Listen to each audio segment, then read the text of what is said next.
Bienvenidos a esta nueva edición de Derecho en Modo Beta, nuestro noveno capítulo ya. Estamos a punto de llegar a la barrera de los 10, que era lo que nos propusimos en un principio. Y hoy tenemos una invitada que es especial porque en este tema nos parece que es toda una referente.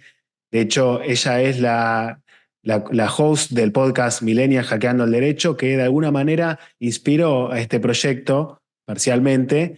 Es investigadora en el IALAB de la UBA, también es speaker en inteligencia artificial, derecho, blockchain, innovación en el sector público. Reside en la ciudad de Ushuaia, pero está en todos lados, virtual y a veces presencialmente. Es relatora del Superior Tribunal de Justicia de la provincia de Tierra del Fuego. Ella es Mariana Sánchez Caparrós. ¿Cómo estás, Mariana? Buenas tardes, buenos días, depende, bueno, cuando nos escuchen. Muchas gracias por la invitación.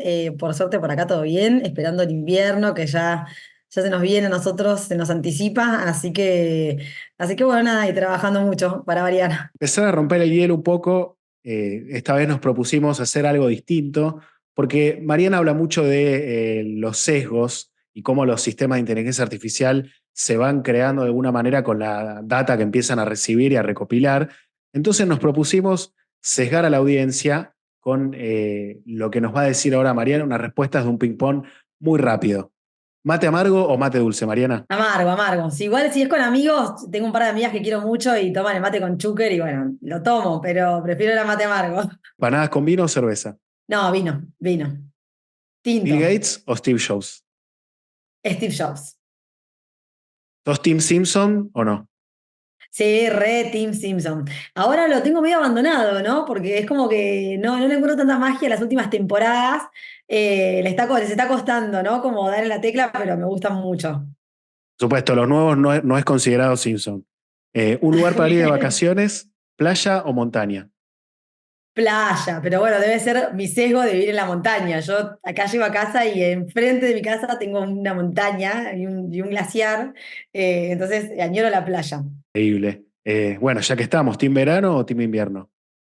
Y también calculo que debe ser por lo mismo. Yo vivo en Ushuaia, en Tierra del Fuego, y acá es como que vivimos en un invierno permanente, así que prefiero el verano también. Ya introdujimos un poco de sesgos para la audiencia, para que vayan conociendo un poco a la entrevistada y por qué nos va a estar hablando justamente de estos temas.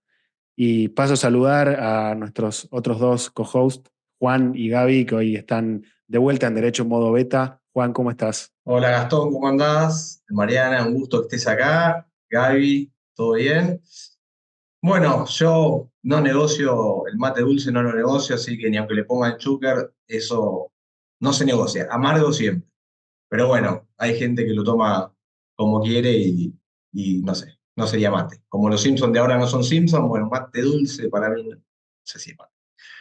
Pero bueno, Marian, mil gracias por estar en este episodio y realmente queremos abarcar varios temas, sobre todo de innovación y transformación de la justicia. Y ciertamente a todos nosotros nos pasó que tuvimos un antes y un después de la pandemia. Creo que a partir de la pandemia creo que pudimos darnos cuenta realmente de cómo estaba el servicio de justicia en términos de avances tecnológicos. Eh, Nos dimos cuenta de las falencias que teníamos. A pesar de eso, bueno, tuvimos que empezar a sortear varios obstáculos para poder continuar en ese periodo oscuro. Quizás nos sirvió para dar el puntapié inicial a todas las transformaciones que hoy en día estamos viendo. Pero bueno, pudimos seguir prestando ese servicio de justicia. A ver, en términos, o cuáles serían tus referencias que nos podrías dar acerca del estado actual de este proceso de transformación o digitalización del Estado en general y del servicio de justicia en particular? Es decir, en qué hemos avanzado desde la pandemia hasta ahora y cuáles serían quizás los desafíos que aún nos quedarían por superar o por responder para poder tener un servicio acorde al siglo en el que estamos. Bueno, creo que, digamos, si uno mira, para mí es súper interesante. Ahora hace unos días se hizo el primer Congreso de Transformación Digital y Justicia de Chile. digamos, del vecino país, se hizo en Punta Arenas. Me asombró mucho contra todo lo que yo intuía, hablando de sesgos, o presuponía, que ellos no están en muchas cosas tan avanzados como estamos nosotros. Cuando nosotros miramos la justicia, a veces tendemos a tener también como hay un sesgo de mirar por ahí sobre todo la justicia federal, sobre todo en ese contexto por ahí como Oropi, que es la justicia que más sale en los diarios. Y cuando uno en realidad, digamos, como que se va un poquito, corre un poquito para atrás y mira el mapa más grande, es asombroso, digamos, digamos, hay mucha dispersión y hay como mucha, digamos, grado de avance diverso, pero es sorprendente lo que se está haciendo a nivel de provincias. Hay muchas provincias que están dando pasos muy importantes hacia la transformación digital de los poderes judiciales. Eso lo hablamos con la gente de Chile. Nosotros tenemos una ventaja en comparación con otros países, que si bien incluso tenemos muchos problemas, digamos, a veces de recursos, la verdad es que el tema de tener una justicia, digamos, local, o sea, que esté distribuida en las provincias, te permite tener como pequeños laboratorios de innovación en algún punto, que son digamos, la innovación se da generalmente en espacios pequeños, o sea, es muy difícil, digamos, transformar requiere para mí necesariamente innovar, y el innovar es muy difícil en las organizaciones muy grandes, como puede pasar, por ejemplo, con la justicia federal. Entonces, por ahí a veces para ver el panorama grande de justicia, está bueno ver qué se está haciendo en las provincias, y ahí hay como una gama de estados, si se quiere. Hay provincias que recién están empezando, pero te diría que son pocas.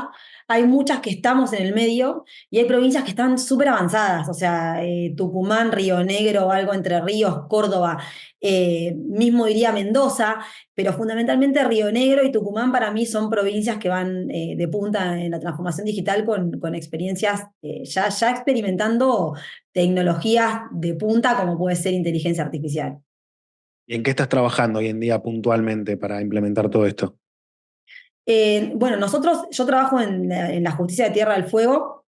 Nosotros, por ejemplo, hablando de esto de laboratorios, nosotros cuando en su momento creamos el proyecto de transformación y digitalización de nuestro Poder Judicial, definimos que no fuera una secretaría más dentro del Poder Judicial, o sea, un raviol más dentro de la estructura de la justicia, sino que fuéramos un proyecto. Eso también es algo loco porque tiene que ver con cambiar la forma de pensar cómo se organizan las áreas en el Estado. Y nosotros somos un proyecto que no es ningún área, o sea, que depende directamente de los ministros del Superior Tribunal, específicamente de uno de ellos, que es el doctor Loeffler, que es nuestro líder estratégico, digamos, en el proyecto. Y es un proyecto que es transversal a toda la organización, que a su vez trabaja por subproyectos, porque la transformación digital en realidad no es un software y no se hace de un momento al otro. O sea, en realidad, digamos, para mí requiere como trabajar en tres verticales, que son las personas. Ahí tenés todo lo que tiene que ver con la cultura de la organización, los procesos, que tiene que ver con simplificar trámites, eliminar trámites, rediseñar trámites, y después la tecnología, ¿no? Que tiene que ver con, sobre la base de lo anterior, ver qué tecnología vas a aplicar, porque a veces, lo hablábamos un poco con Juan Corbalán, hablando de un proyecto en el que estamos trabajando hace poco, decía, che, hacer esto es como dispararle un moquito con una bazooka. Entonces es como que también te requiere eso, ¿no? Y en ese contexto también trabajar interdisciplinariamente. Bueno, hay varias cosas, pero fundamentalmente eso a lo que te lleva es que yo veo, por lo menos en mi opinión, la transformación digital de la justicia, del sector público en general, como un rompecabezas que se construye a través de distintas piezas. Entonces, nosotros en el PMID, que es nuestro proyecto de modernización, tratamos de hacer eso, de apuntar como a piezas del rompecabezas que vamos viendo como con el tiempo. Hay que tener mucha paciencia, no ser ansioso. Vas viendo cómo después de esas piezas van armando como pequeños pedacitos de ese rompecabezas que en algún momento se va a terminar de armar. Y entonces, volviendo a la pregunta concreta, yo ahora estoy trabajando en eso, en este proyecto de transformación digital, y bueno, tratando de enfocarnos, por ejemplo, en rediseñar procesos. Digo, Río Negro tiene una experiencia muy interesante con aplicación de inteligencia artificial para la automatización de ejecuciones fiscales, y algo que miramos, tanto en ellos como Chaco, que también tiene una experiencia con otra tecnología, pero Machine Learning, digamos, en definitiva, es que ellos primero pasaron por un proceso de simplificar su proceso de ejecución. O sea, las ejecuciones, fiscales o no fiscales, digamos, ellos fueron primero al proceso monitorio. Digo, ahí tenés como una mirada de transformación. O sea, si yo quiero automatizar algo, primero tengo que mirar el proceso.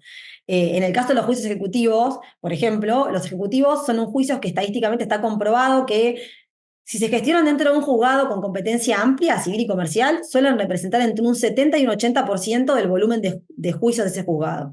Y además después, dentro de ese grupo de procesos, el 100 de las ejecuciones tiene una tasa de oposición de un 2%, entre un 2 y un 4%. En Tierra del Fuego es del 2%. ¿Eso qué quiere decir? La gente no se mete a poner excepciones. Con lo cual, digo, si vos querés automatizar eso, no tiene ningún sentido que automatices el proceso tal y como está. Andá un proceso monitorio, obviamente que respete las garantías constitucionales de derecho de defensa, que se hace con esta sentencia monitoria, ¿no? Que es una sentencia como condicionada, si se quiere, y automatiza eso, pero previo a haber transformado el proceso. Y bueno, hay mucho que hacer por ahí, así que estamos trabajando en eso. Bueno, ¿cómo están? Me salté mi saludo. ¿Cómo andan? ¿Cómo estás, Mariana? Bueno, un gustazo que estés acá. Si no estoy perdida, sos la segunda mujer que participa, ¿verdad? ¿Me dan el ok así o no? Sí, ¿no? La segunda, ¿no? Estábamos bregando para que convoquemos más mujeres con todo el laburo que sabemos que haces, súper interesante. Hola, Gastón. Hola, Juan. Un gustazo volver a estar también con ustedes. Y vos hablabas recién de este rompecabezas, ¿no? Me imagino ese rompecabezas gigante, que varias piezas de ese rompecabezas están conformadas por las personas que trabajamos, en este caso, todos los que estamos acá trabajamos nosotros en el Ministerio Público, vos también en la dependencia pública, y dentro de esas personas tenemos que hacer foco en esto del bienestar laboral. ¿Y cómo impacta esto que venís contando en esas personas que conformamos el trabajo, pero sobre todo en el rol de los líderes? Digamos, ¿cómo es esa convivencia en esta instalación de la tecnología, de la IA, de las personas, del bienestar laboral? ¿Qué implicancia tiene esto que nos venís contando? Bueno, para mí como esa parte de la transformación digital, para mí es hermosa, yo la disfruto mucho. Creo que hay que acompañar mucho a las personas. Para mí en ese contexto creo que la transformación digital de la justicia no puede quedar en manos de las áreas de tecnología de los poderes judiciales. O sea, no puede quedar en manos de la dirección de informática, porque la dirección de informática no tiene las personas formadas para poder, digamos, darle la mirada como más holística. O sea, por eso digo que es un tema de equipos y bien interdisciplinario, porque a mucha gente hay que acompañarla.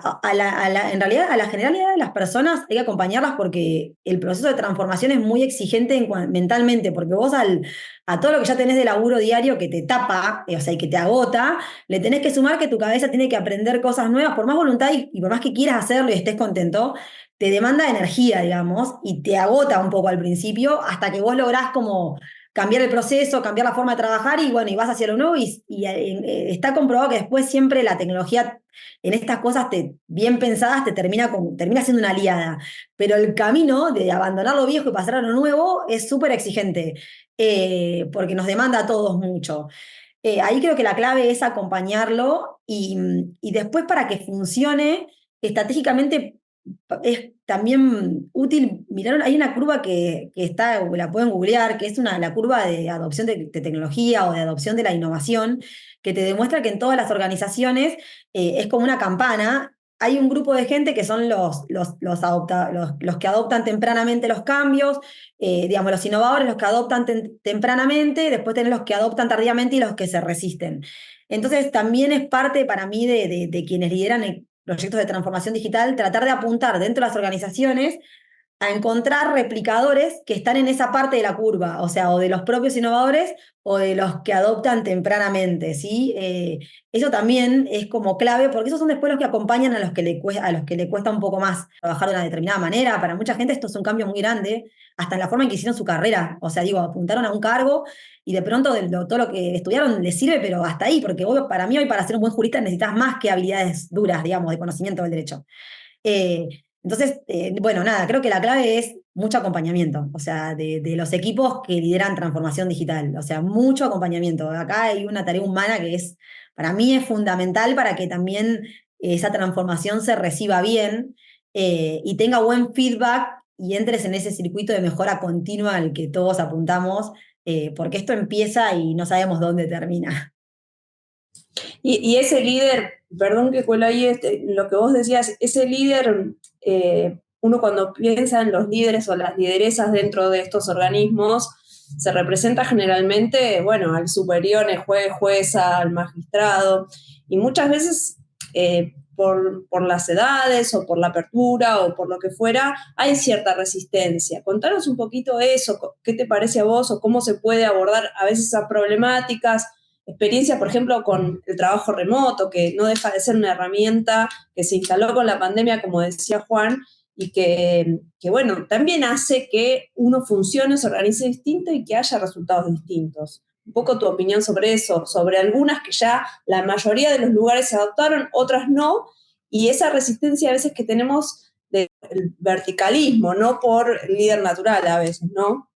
No sé si se Sí, entiende en sí, este sí, sentido. sí, totalmente. Bueno, eso para nosotros fue un desafío al principio, eso lo transitamos bastante más, creería, el año pasado, pero creo que como cuando vos vendés tu proyecto y también a veces coincide que el jefe del área es el líder del equipo. Muchas veces eso no pasa. Entonces, en esos casos, como está también un poco en el que lleva el proyecto de transformación digital, de darle, digamos, de darle como tranquilidad a ese jefe de la oficina, de que no pierda su rol de jefe porque encontremos el liderazgo para estos proyectos concretos o para incluso a veces varios proyectos que se dan y que incorporan a esa oficina, encuentres varios líderes que no tienen cargo, que a veces es un pibe de la mesa de entradas, a veces es un despachante, o sea, de hecho a nosotros nos pasa mucho eso, y en eso creo que tiene que ver con explicarlo y también con mostrar que la clave es el trabajo en equipo. Les juro que parece una pavada, pero mucho nuestro tuvo que ver con eso, con empezar a generar equipo dentro de los propios juzgados que tenían equipo, pero hasta ahí porque tenían por ahí estos problemas de, che, el líder es el jefe, no. Y empezar a ver que hay equipo y que en definitiva cuando se luce el de la mesa, se luce todo el equipo del juzgado. Y ahí eso nosotros, la verdad es que nos dio bastante resultado en muchas unidades, en otras no, en otras digamos que nos cuesta un poco más, pero en líneas generales eso para mí fue como algo clave para poder sostener o transitar algunos proyectos y llevarlos a buen puerto, ¿no? Que entendieran que esa delegación no tenía nada que ver con el rol decisional para firmar una sentencia o tener la postura que vos quieras sobre la cuestión de derecho que vas a tomar.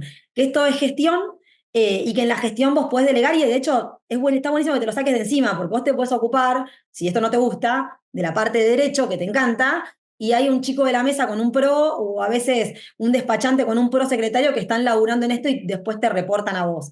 Y esto enriquece a todo el grupo además, porque también la gente que está más abajo en los cargos se empodera mucho para generar transformaciones que después le agilizan el trabajo a toda esa unidad funcional.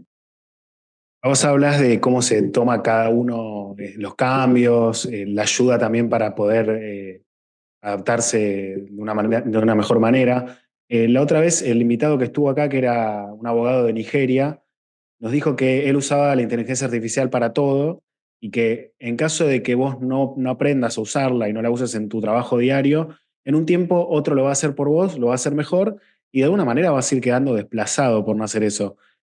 Se habla mucho de si el impacto de la IA eso no es tan profundo como a veces se dice, sobre todo como se usa ChatGPT y similares.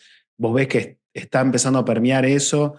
¿Coincidís con esta afirmación? ¿Cómo estás viendo ese tema? Yo creo que hace el año pasado para el día del magistrado y la magistrada, creo que es, o el día de los funcionarios, magistrados y funcionarios, no me acuerdo cómo es ese día, creo que es por allá por agosto. eh, Hicimos un trabajo, yo hice un trabajo para un suplemento especial de la ley que hablaba un poco de esto y decía, bueno, ¿qué se requiere para ser un buen funcionario magistrado, ¿no? Y yo decía, bueno, para mí la habilidad dura de conocimiento del derecho por sí sola no es suficiente, creo que hay que tener habilidades blandas y conocimiento de la tecnología. Pero me parece que el combo está en las tres cosas. O sea, si vos sos muy bueno utilizando tecnología y tu base de derecho no es buena, yo dudo tampoco que puedas ir mucho más. Para mí acá el que tiene mucho potencial y se le van a abrir muchas puertas está el que maneja las tres variantes. Digamos, el conocimiento duro del derecho, o sea que hay que seguir estudiando lo que hacemos nosotros, el manejo de tecnologías como para saber qué usar en cada caso, y finalmente las habilidades blandas que tienen que ver con la gestión de equipos, con la gestión del tiempo, con esta habilidad de aprender y desaprender, de ser flexible, de aprender a equivocarte, o sea, algo que no tenemos incorporado. Nosotros en nuestro Poder Judicial eso lo trabajamos mucho, o sea, le decimos, che, equivoquémonos, o sea, es el momento. ¿Qué es lo peor que nos puede pasar? Volver a como estábamos. Y no pasa nada, o sea, Y eso también creo que es, por ahí yo no comparto tanto de que el que no sepa, por lo menos en la justicia, que el que no sepa usar se va a quedar afuera, porque nosotros tenemos otros incentivos en la justicia, digamos, y no tenemos ciertas cosas que te pasan en el sector privado que sí, por ahí te echan, digamos. Pero creo que, digamos, que hay que buscar que a la gente le interese fundamentalmente, más que por el miedo a quedarse afuera, porque es el mundo que se viene. O sea, entonces me parece que es como que más que nada por ese lado el uso. Y yo uso mucho también ChatGPT, pero la verdad que yo derecho penal no manejo y yo no usaría ChatGPT para hacer cosas vinculadas con derecho penal, porque para mí no podés usar la herramienta para lo que vos no conocés, para controlar, porque no son herramientas que gestionen el conocimiento como los gestionamos nosotros. Entonces, parte del uso también es saber en qué situaciones no deberías usarla, me parece a mí por lo menos. Perfecto, Mariana. Y, o sea, un buen profesional hoy en día debería cumplir, que coincido totalmente, todos estos tres aspectos, no solamente los conocimientos, sino las habilidades blandas y el manejo de las herramientas que uno tiene a disposición. Si no hubiera aparecido la máquina de escribir, seguiríamos escribiendo en papel. Si no hubiera aparecido la computadora, seguiríamos mandando los escritos en formato papel.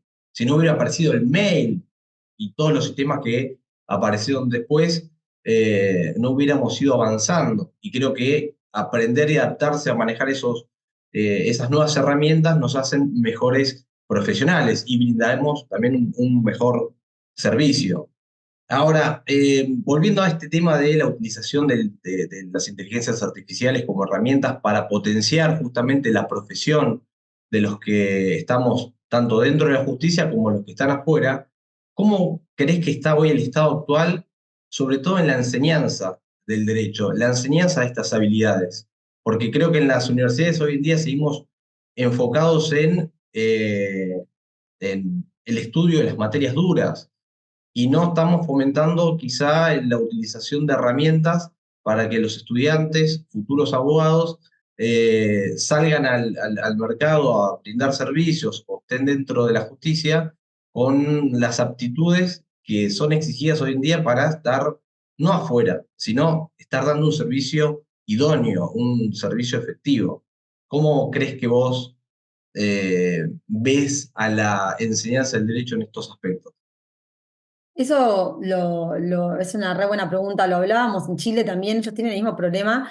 Yo creo que acá no, las carreras de grado no están preparadas, posgrado les diría que tampoco. Ahora el fin de semana le ayudó una amiga con una tesis y no le habían enseñado en metodología de la investigación cómo armar un índice, o sea, con Word, de una tabla, digo, para que vos tengas un panel de navegación para poder moverte por los títulos. O sea, me parece algo básico, digo, no estamos hablando ni de inteligencia artificial, o sea, metodología de la investigación no te enseñan a usar bien el Word. O sea, digo, a usar Zotero, por ejemplo, no sé, a integrar aplicaciones para poder gestionar bibliografía de manera online. Te pasa en las maestrías, en los doctorados, en grado. Yo creo que hay una gran deuda de la educación superior, de ayornar los programas, eh, a incorporar, obviamente, una transversal tecnológica, creo, en cada una de las materias, y después a mí me parece ya a esta altura materias específicas vinculadas con esto de habilidades blandas, porque a diferencia de lo que pasaba en otro momento de la historia, cuando uno se conseguía la máquina de escribir, vos decías, bueno, usamos 10, 15, 20 años la máquina de escribir. Se la computadora de escritorio, 10 años la computadora de escritorio con el Word, que traía el Clipper y alguna cosita más. Hoy es tan dinámico, o sea, y tan rápido el cambio, que si vos no tenés esa habilidad blanda de aprender y desaprender y de entender que hoy aprendiste algo y no sé, por ahí, ¿verdad? En 6 meses, 8 meses no te sirve tanto, tenés que aprender otra cosa, te rompe la cabeza, o sea, para mucha gente es muy costoso eso energéticamente. Entonces, yo creo que eso hay que trasladarlo a la educación de grado, de posgrado, y tenemos como una deuda súper importante para poder tener alumnos, digamos, o sea, profesionales que salgan al mercado y que se puedan autogestionar y dejar de estar produciendo abogados que trabajan artesanalmente. O sea, yo no doy más clases en grado casi, verdaderamente, porque me hace mal eso. O sea, a mí me hace mal entrar a la universidad y siento que es como que viajo en el túnel del tiempo. Entonces doy algunas clases aisladas, pero como están en la diaria, la termino pasando mal, porque digo, estos pibes pobres, o sea, ellos vienen de un mundo digital, los metemos acá, les hacemos creer que el mundo es de nuevo el del siglo XIX, y después cuando salgan se van a estrellar, porque no tienen herramientas, o sea, porque les enseñamos que supuestamente eso es el derecho, y para mí el derecho ya no es más eso, o sea, el derecho es interdisciplina, por donde lo mires, con otras disciplinas de ciencias sociales o con otras disciplinas de las ciencias duras más STEM, matemática, incluso cuando vayas a pensar en litigar, digamos. O sea, así que bueno, creo que sí, hay una deuda re grande ahí.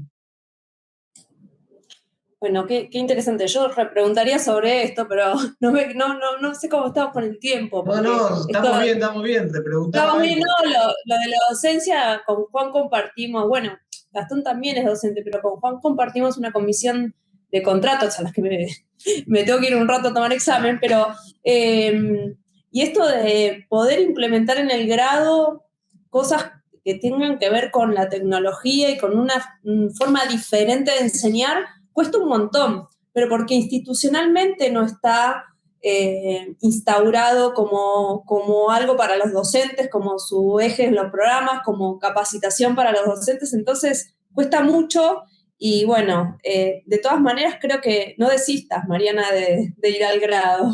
Necesitamos que la gente del grado tenga docentes como vos, justamente, Claro, entonces que lleguen a posgrado con esa base. Porque es como siempre hay que atacar el problema antes, o sea, de cuando sos bien chiquito, que te formen ni bien entras, y no ya ir arrastrando esas viejas enseñanzas, si no las atacás de entrada, después es una bola gigante y no la parás más. Por eso, Sí, sí, totalmente.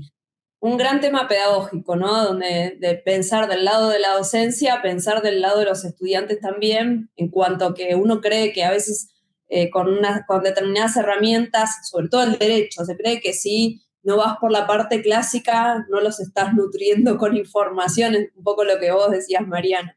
Eh, Y Te voy otra a cosa llevar a que te agrego otro, ahí, que una sí, pavada que también, y enseñarles a cuestionarse las instituciones que tenemos, porque digo, alguna vez lo hablamos con Cuadri, nosotros no está, creo que lo vamos a ver en el futuro, pero que nosotros estamos en un momento de la historia que es bisagra en cuanto a que por primera vez en muchísimos años podemos cuestionarnos las instituciones. O sea, no sé, yo digo algo básico, derecho procesal. El proceso está pensado como una sucesión de pasos. ¿Por qué? Porque se diseñó así porque vos trabajabas en papel y el papel, digamos, solamente no tiene el don de la ubicuidad. Puede estar en un lugar, en un solo lugar, en un solo momento. En cambio, lo digital tiene el don de la ubicuidad. Entonces digo, ¿por qué no nos cuesta? O sea, hoy es momento de pensar el proceso y ahí decir, bueno, che, el proceso está pensado en términos sucesivos. Bueno, hay institutos que nos permitan pensar en intervenciones, digamos, que estén al mismo tiempo, no sé, domicilio procesal electrónico, o sea, como hay un montón de cosas que después las terminamos como metiendo a la fuerza en acordadas, etcétera. ¿Cómo diseñamos los códigos procesales? En el siglo XXI, un código procesal con la lógica de los códigos decimonónicos, ultra regulados, al detalle, para un mundo en el que vivimos nosotros, que es este mundo buca, ¿no? O sea, este mundo volátil, incierto, etcétera. Digo, ¿seguimos necesitando ese tipo de códigos o tenemos que ir hacia códigos de principios e institutos generales donde después se delegue en los poderes judiciales la regulación del proceso para que pueda acompañar la transformación tecnológica? Mira, palo, vos encontrás a un pibe en procesal probablemente estudiando eso. No, estamos estudiando el origen del domicilio y bueno, allá por el siglo XVIII, yo qué sé. Hay como una deuda ahí que los docentes podemos hacer esfuerzos por mejorar, pero creo que la clave es que como que en la parte más decisional de las universidades empecemos a pensar qué contenido tienen que tener nuestros programas de estudios. O sea, esa es un poco mi visión ahí. no, sí, y cuando totalmente. hablaste de los códigos procesales, directamente es como viajar en el tiempo y ves algo tan antiguo, hasta los términos que están hoy en día y utilizamos, efecto en relación, con efecto diferido, en relación, o sea, refiere a los códigos que regían en el siglo XVIII prácticamente, o sea, estamos bastante lejos para tener un proceso acorde a las exigencias que nos demanda hoy en día la sociedad actual. Bueno, te vamos a llevar a un tema que yo lo pensaba como como un tema que tiene que estar siempre en alerta, ¿no? Nunca tenemos que dejar de tener ese semáforo en rojo, que en todo lo que venimos conversando hasta ahora, en todas las actividades de la implementación de tecnología, de la utilización de la IA en los procesos judiciales, y de otros ámbitos que tiene que ver con la implementación de la IA en otras disciplinas, es el tema de los sesgos, ¿no? Es un tema que vos trabajaste mucho, que es muy interesante. Decía yo que tiene que estar como una alerta constante porque se invisibiliza tanto, es tan silencioso que si uno no lo tiene como todo el tiempo llamando la atención, se nos pueden pasar o se pueden volcar allí un montón de situaciones que uno intenta desterrar de lo que venimos acarreando hasta ahora en la complejidad social y todo lo que tiene que ver con género y sesgos. ¿Cuál es tu visión? ¿Hicieron un trabajo en el IA Lab sobre el tema? Contanos un poquito sobre ese trabajo, sobre, bueno, también algo de Ley Olimpia, vi que estuviste trabajando y hace poquito dando una charla. Y cuáles son las herramientas o las estrategias para romper o estar alertas en combatir estos sesgos en la IA? Bueno, sí, nosotros venimos en el laboratorio haciendo algunas investigaciones, tratando de acompañar otras investigaciones que hay muchas en inglés, o sea, no tenemos tanto a disposición en español, entonces tratamos como de acompañar ahí para generar material para Latinoamérica fundamentalmente. Y un poco lo que tratamos de ver es eso, ¿no? Básicamente los sistemas inteligentes se nutren de datos y tienen un montón de decisiones humanas detrás. Hasta, digamos, en los algoritmos que elegís para poder, digamos, construir un modelo de IA digamos, el objetivo de ese modelo.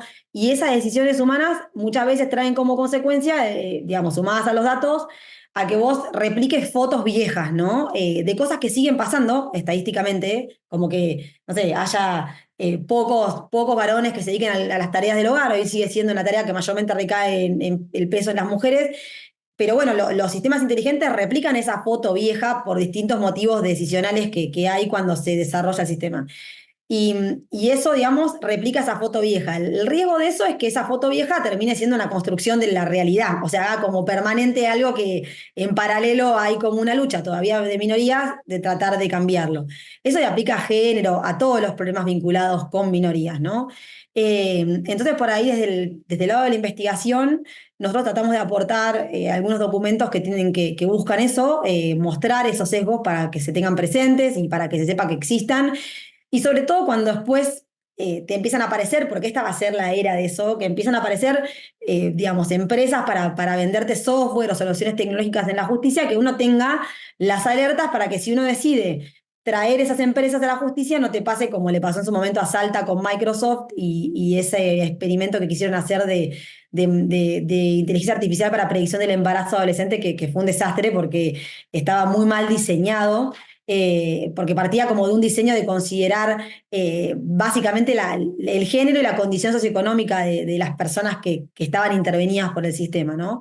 Eh, entonces, creo que eso es como clave, por un lado lo educativo, ahí en la página de IALAB, investigación aplicada, hay varios trabajos que venimos haciendo.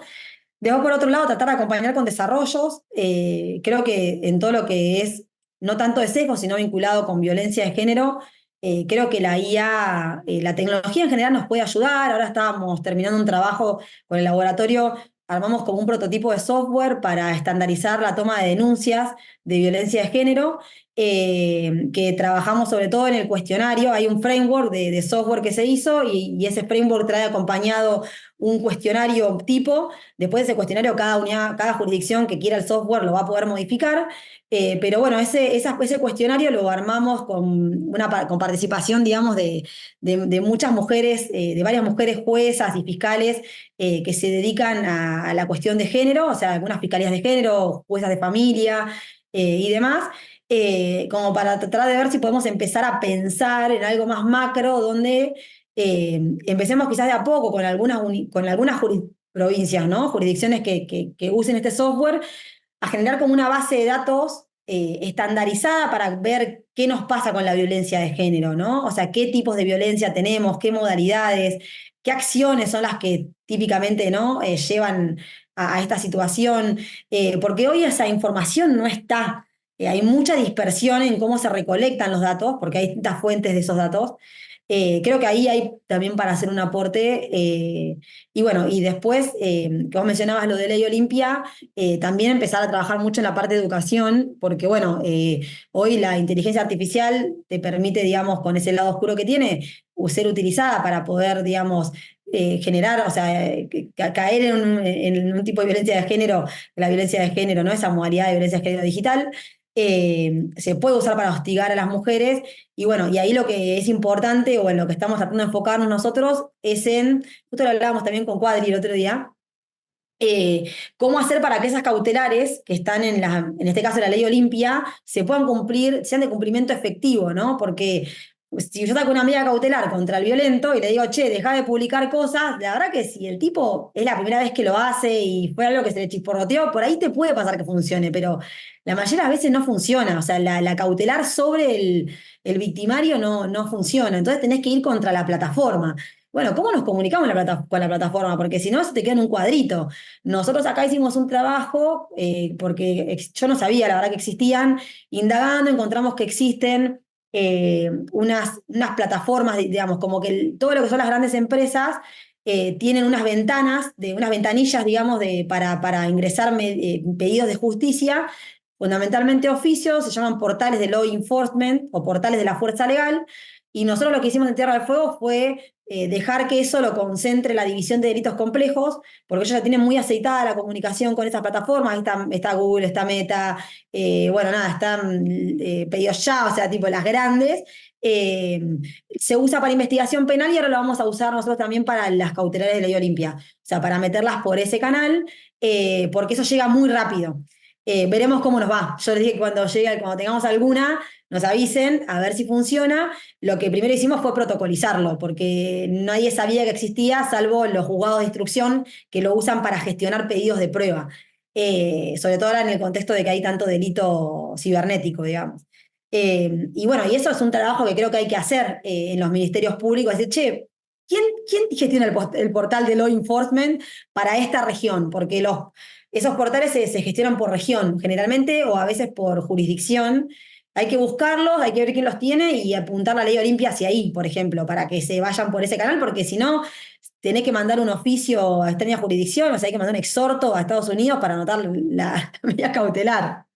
Imposible. Sí, y en el interín que la inmediatez y la masividad con que eso corre. Entonces la cautelar, lo preventivo se nos empieza a desvanecer y ya no viene a cumplir la función que uno tiene como expectativa, ¿no? Porque el daño es muy difícil en esos supuestos de retrotraer o de revertir. Entonces, lo más rápido en que esas medidas sean efectivas, no solo que estén dictadas, sino que sean efectivas en el sistema, es como la clave, porque si no es espectacular la ley, o siempre digamos, siempre se puede mejorar, pero digo, está muy bueno tenerla, a mí me parece algo que vino a ayudar, a aportar una herramienta más, pero después si no tenés la efectividad en eso, es como que volvemos a lo que decíamos hace un rato, ¿no? En la teoría termina estando bueno, pero en la práctica es lo que intentamos que suceda.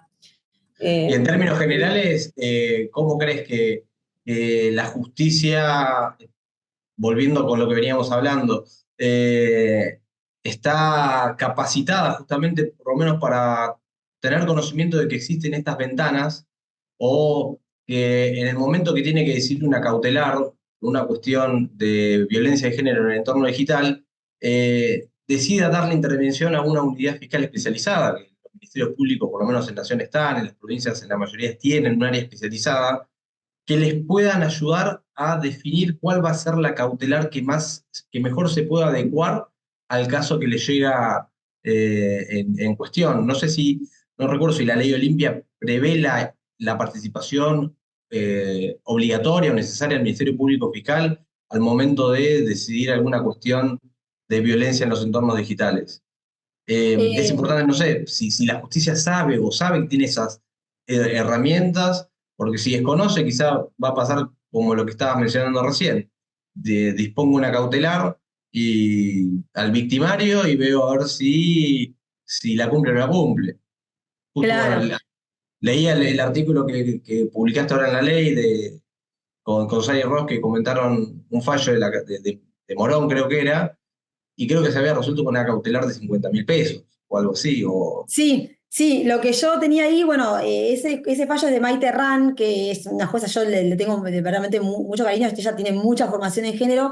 Yo creo que por ahí, en ese caso puntual, probablemente Maite haya visto algo con relación a ese vínculo que quizás, digamos, hacía que esa cautelar fuera efectiva, porque esa cautelar fue contra el victimario en ese caso, que fuera efectiva, porque a veces hay situaciones que son como de peleas de chicos o lo que sea, que vos decís, bueno, no metes una súper cautelar porque vos ves el conflicto con una mirada también más holística con el equipo interdisciplinario y te das cuenta que es echarle leña al fuego. Entonces decís, hago algo como correctivo y que reencaucen los dos porque no sé, ponele, no se ven nunca más. En otros casos, no. Yo creo que los juzgados, en líneas generales, los juzgados de familia, que son los que trabajan más o que por ahí de primera mano suelen agarrar estas problemáticas, creo que generalmente tienen buena formación para poder definir qué medida.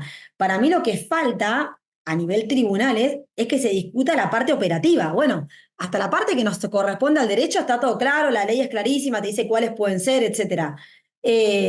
Los jueces generalmente sí, yo creo que los jueces y las juezas están formados para poder identificar si qué medida dictar para no escalar el conflicto o para evitar un daño muy grande porque esto digamos, no va a escalar solo. Pero después para mí lo que nos falta como justicia es esta parte operativa, que fue lo que por lo menos nos pasó a nosotros. Che, qué buena la ley, pero ¿cómo la operamos? Porque, o sea, ¿dónde mandamos esto? Porque nos van a mandar si mandan un oficio a Meta Argentina, te puedo asegurar que lo va a rebotar porque va a decir que ellos acá son solo una filial para pagar ciertos impuestos, o sea, que es lo que responden siempre. Bueno, nosotros encontramos ahí con los portales de law enforcement, ¿no? Pero creo que a veces esa pata nos falta a los juristas, digamos, como decir que a veces creemos que con las leyes solas, con la declamación de derechos, solucionamos el problema. Y a veces la declamación de derechos requiere una parte operativa, sobre todo en estos contextos digitales, que hay que pensarla también cuando bajás la norma para empezar a aplicarla, y ahí ya es responsabilidad de los poderes judiciales acompañar a los operadores para que puedan hacer efectiva la norma, ¿no? La aplicación de la norma. Volviendo con un tema Buenísimo. que vos estabas hablando previamente, que era esto de los códigos viejos, de las normas que quedaron viejas. También estamos viendo, o sea, por lo menos yo creo que es algo que pasa mucho también, es que está quedando viejo el hecho de leer un manual, de tener algo así estático, solo de lectura, de que es mejor porque son más páginas o porque se escriben más cosas y más doctrina. Vos solés hacer todo lo contrario, porque tenés papers interactivos, en el YALAB hacen cosas que son interactivas, y también Millennials Hackeando el Derecho. Queríamos que hables un poco de eso también, que nos cuentes cómo surge esto, la importancia que le ves a cambiar quizás este paradigma del viejo libro y del texto y tener reconocimiento por escribir y escribir mucho a algo más interactivo, más visual, más entretenido incluso. Sí, totalmente. Yo creo que también eso es parte como de conocer digamos, a tu usuario, ¿no? O sea, cuando nosotros en el derecho ya nos recibimos, yo ya a mí ya no me coso en un hervor, digamos, y ya se miro los alumnos a los que yo les doy clase. Yo trato de empatizar, digo, a ver, estos pibes, ¿de ¿dónde están, dónde se criaron? O sea, en el sentido de que ellos se criaron en el mundo digital, están acostumbrados a otra cosa, no ven televisión, se manejan con redes sociales. Entonces, yo trato de no darles para leer cosas muy largas porque me parece que ya, ¿verdad? No se aprovecha, el mundo cambió. Y creo que ahí tenemos que aprovechar, digamos, otros recursos que tenemos, como los podcasts, o sea, por ejemplo, este tipo de podcast. Para mí se puede incorporar una clase tranquilamente. Se han hecho experiencias en la UCA que yo acompañé digamos, de hacer trabajos finales en formato de podcast también, o sea que los dos alumnos buscaron a alguien para entrevistar y conocieran sobre algún tema. ¿Por qué no? Esos tipos que te escriben los libros, no tener, en vez de tener todo el libro para leer, tener una entrevista, que vos la veas dentro de la misma clase. O sea, yo ya no consigo ir a un aula y estar parada delante del pizarrón hablándole 45 minutos a un pibe, porque vos te das cuenta que no te están escuchando, o sea, incluso cuando no estén usando el celular. Y la verdad que a mí eso no me genera como ganas de seguir dando la clase. Para mí el recurso audiovisual es clave, o sea, no se puede dar más clases sin un Canva, o sea, o sin un PowerPoint, lo que vos uses, digamos. Eh, pero bueno, digamos, tenemos toda a disposición y lo usamos poco, diría yo, todavía, para educar. Esa también es parte de la transformación. Lo que pasa es que a veces las universidades todavía, salvo por ahí algunas universidades privadas, no tienen el recurso para poder dar clase de esa manera. Entonces, los profes nos vemos en un brete, porque vos decís, che, yo quiero usar todo esto, pero voy al aula y tengo un pizarrón con fibra, con toda la furia. O sea, eh, y bueno, y ahí, no sé, tenemos que pensar, ponernos creativos, a ver de cómo lo podemos mejorar por ahí nosotros, ¿no? Porque todavía va a faltar, bueno, ahora este año ni hablar con la problemática que hay en la universidad pública con el presupuesto, pero necesitamos eso, o sea, que la universidad tenga otros recursos, ¿no? Para pedagógicos que nosotros podamos aprovechar para transformar nuestra manera de dar clases igual. Con Gaby hablamos mucho de lo que está diciendo, lo hablamos, pero muchísimo, de cómo poder llegarle al alumno que vemos que te está mirando y no sabes en qué está pensando, que les damos para que lean fallos, les damos material para que lo tengan leído antes de la clase, y es pedirles que dediquen 15, 20 minutos o una hora de su tiempo para leer un material previo a a la clase. Y este año, bueno, dijimos, bueno, ¿qué podemos hacer para por lo menos que tengan algunas nociones básicas del tema? Y bueno, con la comisión que tenemos este año, le armamos un grupo de WhatsApp y antes de la clase directamente les mandamos un reel creado por nosotros de 1 minuto y medio máximo, porque ya si es 2 minutos seguramente no lo van a leer, no lo van a ver o escuchar, y por lo menos ahí, ahora que estamos en la parte especial del contrato que vamos a ver ese día, tengan las nociones básicas presentadas. Así por lo menos cuando llegamos a la clase, si les gustó, tratamos de ser un poco graciosos. Yo siempre trato de mechar a los Simpsons en todo, porque siempre te ayudan en cualquier tema. Y a ver si llegan con otra predisposición, llegan con otro ánimo y no hace que estés parado ahí, como vos decís, que te termina deprimiendo, te termina tirando para abajo y en definitiva todos, nadie suma en esa clase. Pero yo creo Te que vamos a pasar, Mariana, te vamos a pasar algún videíto. Algunos no son muy entretenidos, pero otros están muy buenos. Quiero ver algún reel, sí, quiero ver alguno de Sí. esos. todavía no tenemos no los publicamos en redes solamente para que los alumnos los tengan, porque no sé, nos da vergüenza todo. No, pero un poco, yo con esto termino porque voy a tener que tomar me voy a tomar el examen, pero sobre esto está siempre esta idea de que con eso se aprende menos, ¿no? En este caso nosotros damos contratos, ¿no? Y después te vamos a pasar algunos donde decís, che, mirá, yo no sé cuánto va a aprender de este contrato, pero que no se va a olvidar que existe este contrato y los tips centrales seguro que no se va a olvidar. Entonces dice, ¿a dónde uno quiere apuntar hoy en el grado? ¿No? Porque después cada uno va a desarrollar su especialidad. Este es el gran interrogante. ¿Se aprende menos? El tener miedo a dejar, como decía Gastón, esos manuales o esos tratados, ¿hay que dejarlos? Sería como la primera pregunta. ¿Hay que dejarlos o hay que complementarlos y ver cómo con otras herramientas llegamos a un punto de equilibrio, ¿no? ¿Tu impresión es que existe temor y por eso no se aplican o porque no están capacitados los docentes a poder transmitir pedagógicamente mediante esas herramientas? Y yo creo que hay una mezcla. A veces uno ve los PPTs, me han pasado PPTs en el doctorado, yo decía ya verde, rojo y blanco, un horror, texto por todos lados, así. Para hacer un PPT así no me hagas, no me hagan nada porque me duelen los ojos. Creo que a veces es falta de herramientas en muchos docentes. Y creo que a veces también en algunos docentes es falta también de ganas de salir de la caja porque te dicen, bueno, yo aprendí así, entonces vos tenés que aprender así. Yo digo, lo que pasa es que yo no sé si la profesión que sea, no sé en otras, pero en la que uno conoce que es la nuestra, si nosotros somos una caja contenedora de texto que consumimos a través de un libro, porque yo la verdad que yo no me dediqué al derecho privado, y la verdad que yo no me acuerdo de nada de derecho privado, y yo me recibí con diploma, no en la universidad, digo, estudié, pero miles de cosas me las aprendí de memoria, porque era lo único que había en ese momento.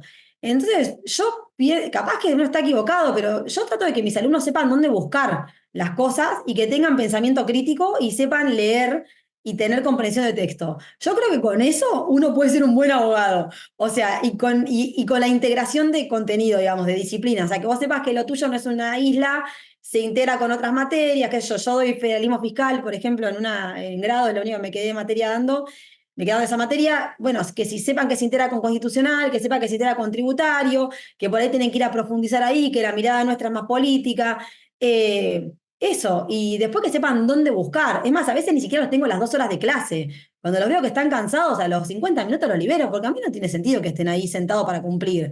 Prefiero darles que se lleven las cosas y hacemos un trabajo, digamos, le doy menos tiempo para leer la clase siguiente para hacer un trabajo juntos en clase. Yo apunto como un poco a eso. Para mí la clave, para mí, no sé, pero qué sé yo, yo no soy pedagoga, pero digo, es saber dónde buscar. A mí me funcionó eso en la vida profesional. O sea, saber dónde buscar y ser crítica y poder atar temas, digamos. Y bueno, creo que trato de enseñar, de enseñar eso, ¿no? ¿Crees que, por ejemplo, que hay algunos que siguen con las formas clásicas, las mantienen porque piensan que pierden prestigio? O, por ejemplo, si utilizo en vez de hacer una charla magistral, hago una charla en base al storytelling y hago algo más dinámico. Si no di la charla magistral, perdí prestigio, porque si utilicé el storytelling, me fui por las ramas y no fui serio, o ¿cómo lo ves? ¿Por qué seguimos viendo conferencias que creo que una vez lo escuché en un capítulo de Millennials a Camps, que decía si, no sé, no me acuerdo si decía Palacio viene y nos da una charla, va a dormir a la mitad de la audiencia, porque les va a hablar a gente del siglo pasado. Y hoy en día, para captar a la audiencia, tenés que tener otro tipo de recursos. Ahora, Sí. no lo veo a esos nobles juristas, no, nobles juristas, no, a grandes juristas haciendo un storytelling, quizá en una conferencia. Yo creo que hay una mezcla ahí de cosas porque me parece que por un lado creo que hay mucho gran jurista que le cuesta pararse, salirse del ego y mirar quién es su usuario, o sea, quién es el oyente, ¿no? O sea, ese ejercicio que para mí hay que tenerlo siempre que uno va a hablar a algún lugar. Che, ¿a quién le voy a hablar hoy? Y bueno, yo pienso tal cosa, ¿no? Yo en Chile ahora estuve en ese congreso y me tocaba estar en el panel de experiencias internacionales. Y yo me había llevado un vestido, ¿no? Porque mi mamá me dice, llévate un vestido. Porque mi mamá, ¿viste? Dice, y después yo estaba ahí en el hotel y digo, yo no voy a ir disfrazada de abogada a dar una charla de transformación digital e innovación. O sea, yo quiero ir cómoda, como a mí me gusta, caminar por el escenario, ponerme zapatilla. Y digo, Porque ¿a quién le estoy hablando? Le estoy hablando a gente que quiere innovar. Si yo voy, digamos, toda trajeada, o sea, como, ¿qué mensaje transmito más allá, digamos? Porque el mensaje es completo, ¿no? Lo que uno dice y como uno se ve. Eh, y a veces es eso, ¿no? Yo trato de hacer ese ejercicio. Che, ¿a quién le voy a hablar? Eso por un lado. Por el otro lado, puede ser que haya muchos que no tengan las herramientas para hacer un storytelling. Porque un storytelling a vos te requiere, digamos, acudir a recursos para trazar paralelismos, analogías, series, cosas divertidas, poder tirar chistes, ser buen orador. Nosotros tenemos muchos que puede ser un excelente jurista, tener 3 tratados escritos y no ser un buen orador. Y no tener ganas de darte cuenta de que no sos un buen orador, ¿no?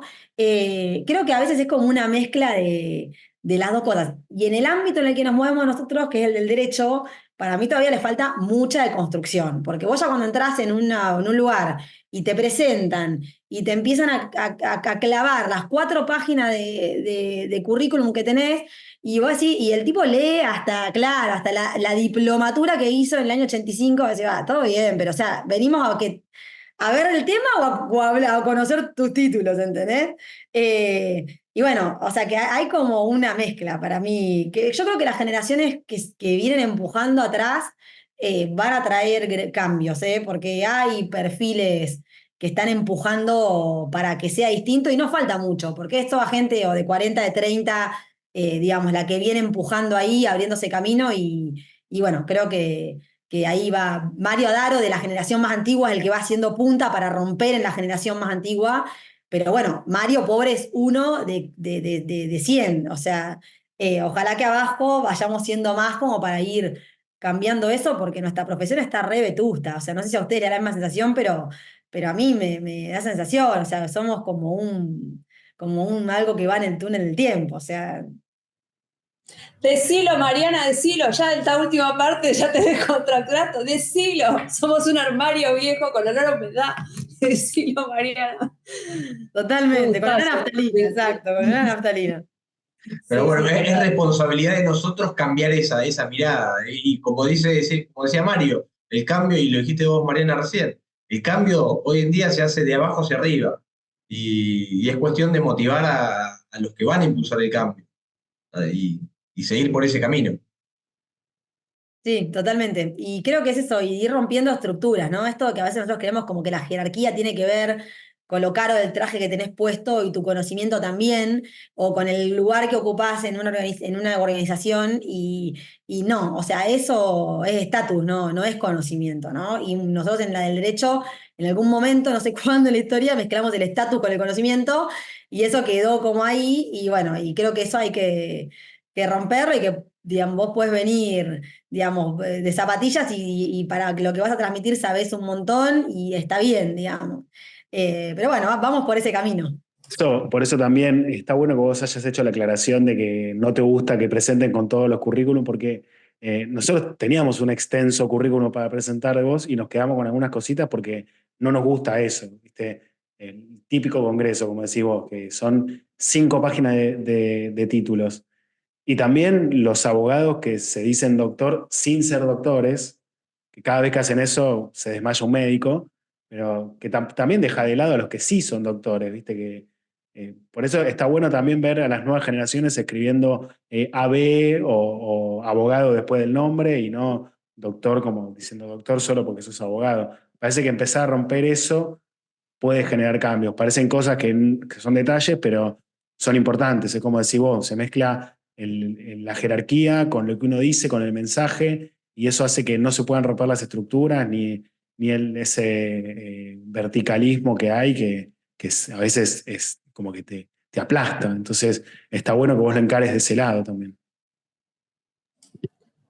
Y el La otro día brecha, alguien en Chile me decía algo muy piola, yo nunca lo había pensado, me dice, ¿por qué nosotros nos seguimos presentando por los títulos y no por los logros? O sea, no por los achievements, ¿entendés? O sea, y es cierto, yo voy a probar a hacer mi currículum y hacer una versión de mi currículum por los logros, digamos, porque en definitiva es lo que te define, o sea, che, donde el lugar que vos estás trabajando, ¿qué logros y sí, o sea, ¿qué hiciste? No, mira, ayudé a proyectar tal sentencia que después salió y después esa sentencia, no sé, que eso se comentó en varios lugares porque era un pedazo de sentencia, o ayudó, ¿entendés? Participé de este proyecto que llegó a este lugar. Y bueno, creo que también ahí ese es un buen ejercicio para hacer también, creo, el de empezar a pensarnos por lo que hemos logrado, que puede hasta hacer este podcast. O sea, decir, che, coordino un podcast donde entrevistamos gente y tratamos de contar el derecho de otro lugar.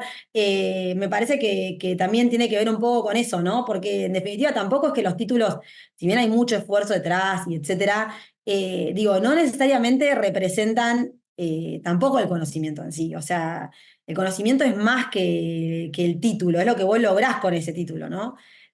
Así que bueno, nada, eso es para pensarlo nomás. bueno, yo yo los voy saludando, pero me quedo con cuándo fue que mezclamos el estatus con el conocimiento.